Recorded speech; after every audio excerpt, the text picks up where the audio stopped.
Hello everyone, my name is Tom. Thank you for joining me on episode number 33 of our journey through the scriptures, and we're looking right now at the book of 1 Samuel. What a great book this is. We're going to start off here with chapter 17, verses 17 through 19. It says, Then Jesse said to his son David, Take now for your brothers an ephah of this dried grain and these 10 loaves, and run to your brothers at the camp, and carry these 10 cheeses to the captain of their 1,000, and see how your brothers fare, and bring back news of them. Now Saul and all the men of Israel were in the valley of Elah fighting with the Philistines. So, ever gone to a football game perhaps, and you're in the stands there watching the game, and then the guy comes by with the cotton candy and the hot dogs and popcorn and get your drinks, carrying his little thing here, hoping you'll just pay him, $50 or whatever for a Coke. And wouldn't it be interesting if all of a sudden the guy that's carrying the food looks down on the field and sees that the team down there is losing, the home team, and he throws all his food down and he goes over and jumps on the field and catches the winning touchdown and the team wins.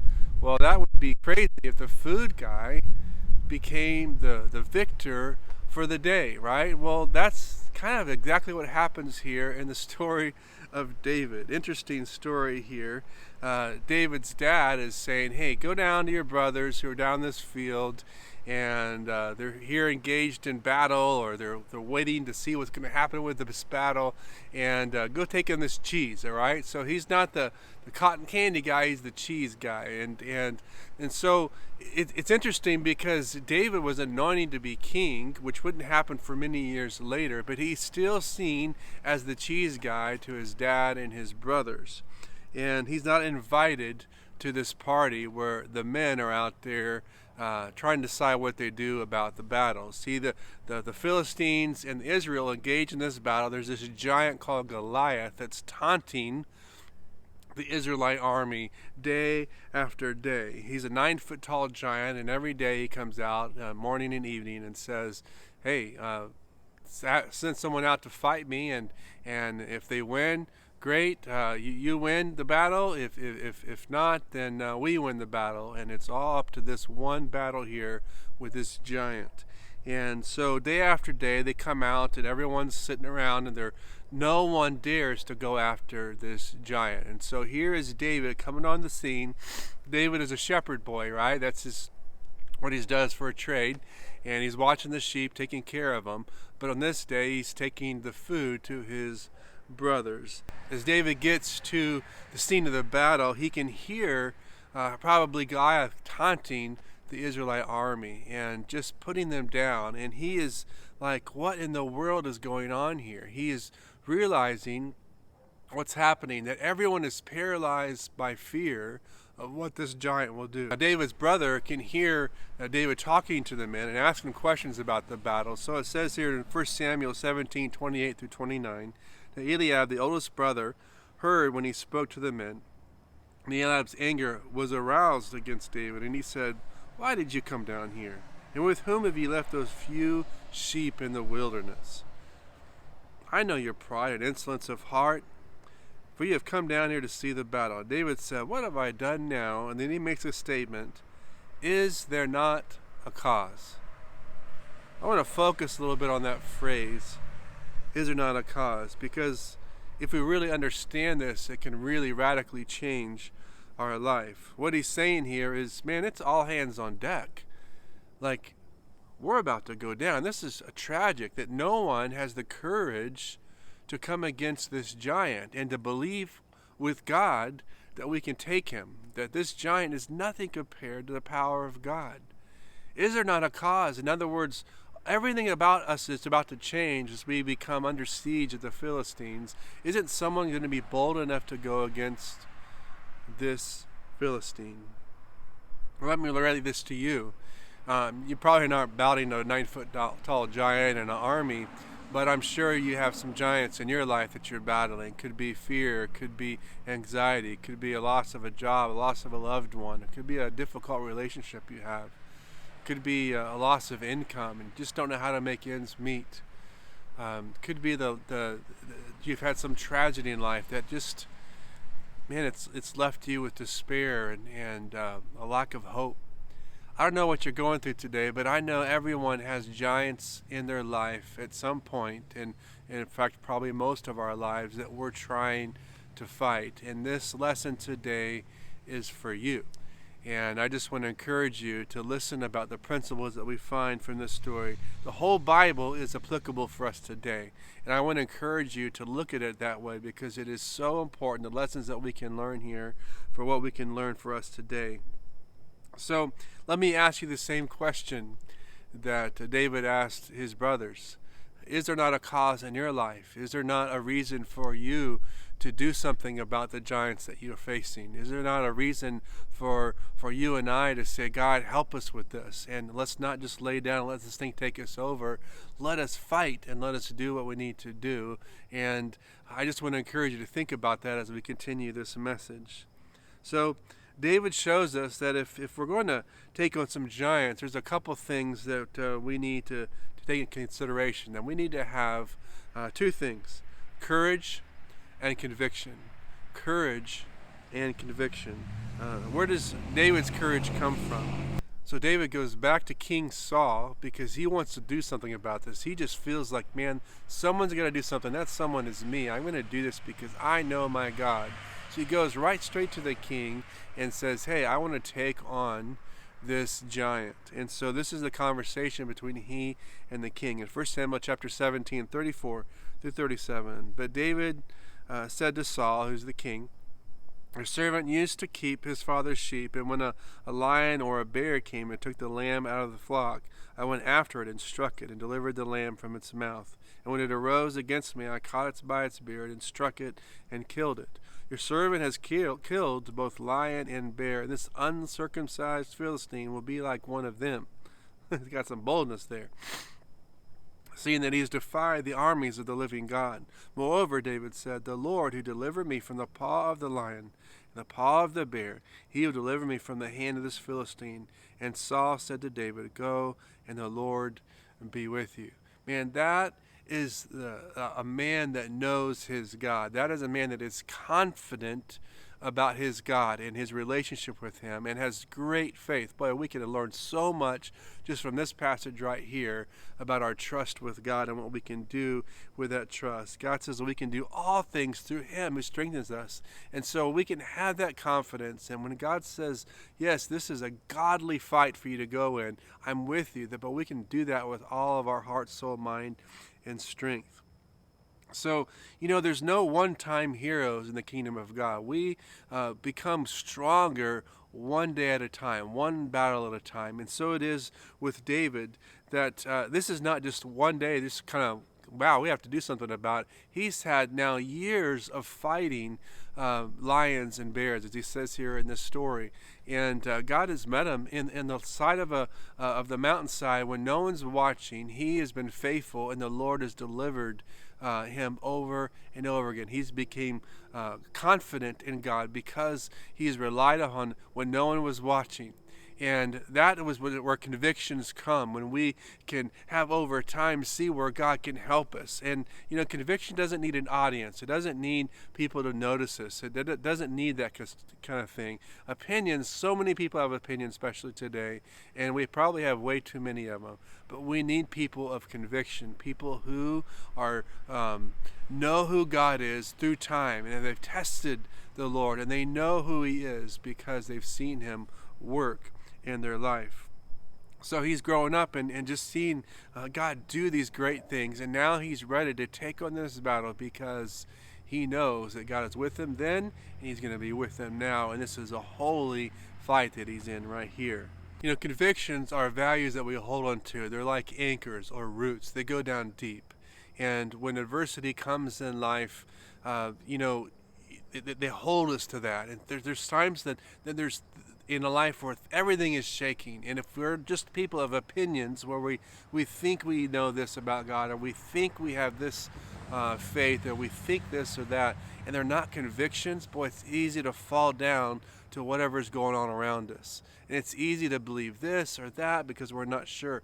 Boy, if there's one thing you got to be sure about in life, I want to encourage you, let that be your faith. Your faith is that that deep rooted life that will keep you strong and keep you healthy in your spiritual walk. And it's something that we all need, especially these days and days where so much noise is going on, so much adversity, so much is happening. We have to stand strong in the Lord, or we'll fall to everything. When everything is shaking, convictions stand, while opinions mean very little. Remember that. Proverbs 3:1-6, it says, "My son, do not forget my law, but let your heart keep my commands. For the length of days and long life and peace they will add to you. Let not mercy and truth forsake you. Bind them around your neck. Write them on the tablet of your heart. And so find favor and high esteem in the sight of God and man. Trust in the Lord with all of your heart. Lean not on your own understanding. In all your ways acknowledge him, and he will direct your paths." My favorite portion of Scripture. I love that. It's so true. We've got to learn to have that conviction where we're standing on the faith of our God. And that's what David was doing. He had been there with him before, and he knows right now God's going to be with me. I'm going for it because I know the Lord is for me. So what happens here in this battle? 1 Samuel 17:45-51. This is pretty cool now. It says, "And David said to the Philistine," this giant, right? 9-foot tall giant. David just a little teenager at this point. "You come to me with a sword, with a spear, and a javelin, but I come to you in the name of the Lord of the hosts, the God of the armies of Israel, whom you have defied. This day the Lord will deliver you into my hand, and I will strike you and take your head from you." Woo, he not messing around, is he? "And this day I will give the carcasses of the camp of the Philistines to the birds of the air and the wild beasts of the earth, that all the earth may know that there is a God in Israel." That's the point. That's what he's trying to say. This is why I want to do this. Not because I just want to have this giant to take over and say, "Look what I did." I'm doing this because this is a godly battle, and I know God is with me. Verse 47, "Then all assembly shall know that the Lord does not save with sword or spear, for the battle is the Lord's, and he will give you into our hands." So it was, when the Philistine arose and came and drew near to meet David, that David hurried and ran toward the army to meet the Philistine. And David put his hand in his bag and took out a stone, and he slung it and struck the Philistine in his forehead, so that the stone sank in his forehead, and he fell on his face to the earth. Whoa. So David prevailed over the Philistine with a sling and a stone, and struck the Philistine and killed him. But there was no sword in the hand of David. Therefore David ran and stood over the Philistine, took his sword, and drew it over the sheath and killed him and cut his head off with it. Dude is macho, right? What a warrior. And man, I'm calling out to the warriors out there. Man, I just want to encourage you, man, find that righteous battle, not go out and kill people. I'm not saying that. But I'm saying there are some giants in your life, giants in people's life around you, and you can go to the Lord in prayer and take these things and have that heart of a lion and just say, man, we're going to do this. We're going to go after this. And this is amazing what we find here in the life of David. So there's quite a few takeaways in the story like this, and I want to tell you several of them. Worship is a result of killing giants. When we're victorious, we want to worship. And so it is here. Can you imagine that everyone was like, what is this guy going to do? And then all of a sudden the giant falls, and now victory is in the camp of Israel because of this young boy's courage. Amazing. And then the glory goes to the Lord because that's what David intended. And people worship the Lord for that. Another takeaway is battle against spiritual principles and strongholds, not people. Ephesians 6 tells us that. It's not about the strongholds of people. And this really wasn't about the giant. It was about someone that was coming against the Lord. And David said, not on my watch, I'm not going to do that. And so he was able to defeat the enemy because of that. The third thing is tackle your problems with prayer, courage, and with godly convictions. We all got problems, we all got giants, and I just encourage you to go about them the right way. Again, not against people, but against these things that are coming against us. Next is tackle your problems one giant at a time to build spiritual momentum. You might have a lot of things you're facing in life, and I just want to encourage you, just do one at a time right now and say, Lord, this is one area I really want to see change, and just fast and pray, get advice, godly counsel, read the Word, pray, seek the Lord about those things, and watch those giants fall one thing at a time. The last thing is, don't let the glory of the Lord depart from your life and from your family.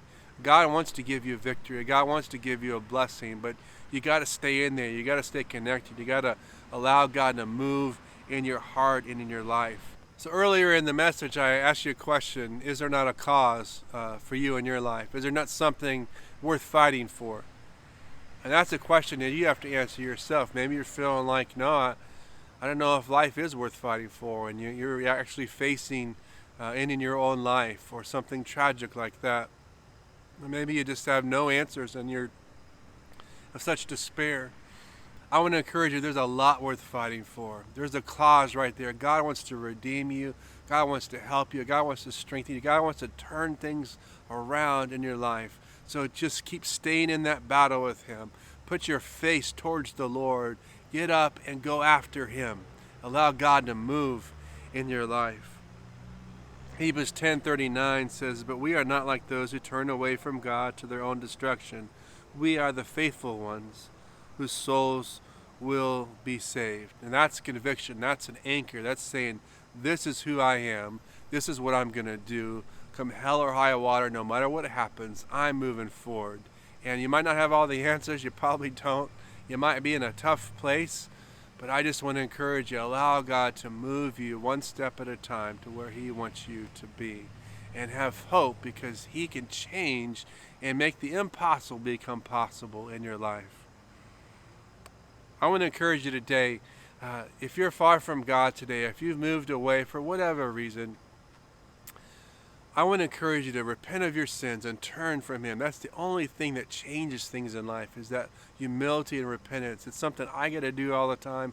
It's something that we all have to do to draw close to God, is to repent of our sins.